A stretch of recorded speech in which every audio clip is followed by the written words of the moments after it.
Steve. Okay, Appreciate it. Thank you. Well, thank you for having me this afternoon. I want to try to present to you an opportunity that is a retail business to enhance physician and hospital-based programming through the use of health and fitness centers. So hopefully I'll be able to take you through that and kind of give you some points about the opportunities. Vision Bridge itself, I consider it a fresh approach to medical fitness. I've been doing this for 35 years now. I started in the corporate world at Mobil Oil Corporation in their medical department, using some technologies that were developed by NASA at the time to train our executive population, basically to reduce the chance of premature death and obviously insurance repercussions as a result of their dying early. We bring to the table feasibility, architectural construction, financing, equipment selection, and basically management staffing of the operations on an ongoing basis. And ultimately to provide cash flow back to the physician practice, cash flow back to the hospital if it's a hospital situation, and improve the clinical outcomes and integrations of the departments and the clinicians that might be working with your various patients. As I said, I've been in 35 years. I thought I was going to introduce myself, so I won't tell you a lot more about myself other than I've created 19 of these hospital-based physician-type centers. And I do have some hospital experience as a vice president of ambulatory services for a large health system in the Connecticut region, which I'll talk about in just a minute. There's specific value that the medical fitness center brings as an integral part of a health system. One, it's clearly a marketing tool. You can plant your flag in other parts of the community in order to attract additional business into outcome opportunities or outpatient opportunities. It clearly becomes a profit center. This is a non-encumbered insurance-based business. It's a cash business. So you don't have to deal with all the insurance reimbursables and things like that. It's an extension of the clinical part of the program that you have. It's a prevention of illness and disease using exercise, nutrition, and those modalities as the key factor in changing the lifestyle and behaviors of the people that you work with. And last and finally, and somewhat most importantly, it's a youth fitness program. Using interactive technology, we can track, monitor, and produce outcome reports for both the youth and the adult participants in the program. And I'll explain a little bit about that as we move along here. There's clearly a healthcare, changing health conditions in the United States, worldwide. This particular slide, if you look at it, the green bars represent a variety of disease or symptoms that are down here, and the green bars are indicative of what are lifestyle related. The blue bars are specifically related to genetic disease. So the point of this slide is essentially that you can heal or cure a lot of the diseases by interventing lifestyle changes. And that's what we do in these centers to help people accomplish that. The medical fitness market is enormous.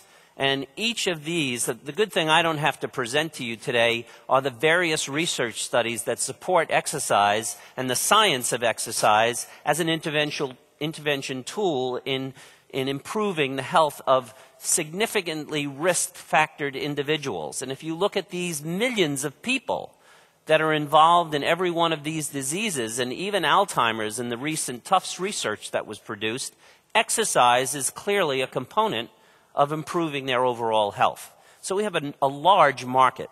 The federal government has gotten involved. There are specifically clinical disease management programs that are tax deductible under the tax code 502 on an individual basis. So instead of a membership, you have an individual in a clinical program. That clinical program cost is deductible on their personal tax return. It does two things. It generates a wonderful thing for the physician because the individual has to see the doctor prior to starting the program and then has to see them post program. So we have a beginning and an end point that the physician is measuring, determining, and deciding whether they continue on in this disease management program or perhaps then join as a membership into the same facility. That's why it's called an integrated model. There's also some other acts that are being passed through Congress right now, the WIP bill and the FIT bill and the WIP Act, which have to do with federal flexible spending accounts, with how employers in the past had to tax dollars that they might reimburse their employees for health and fitness programs. These bills are sitting in Congress and are expected to pass soon. So there's federal government intervention in this.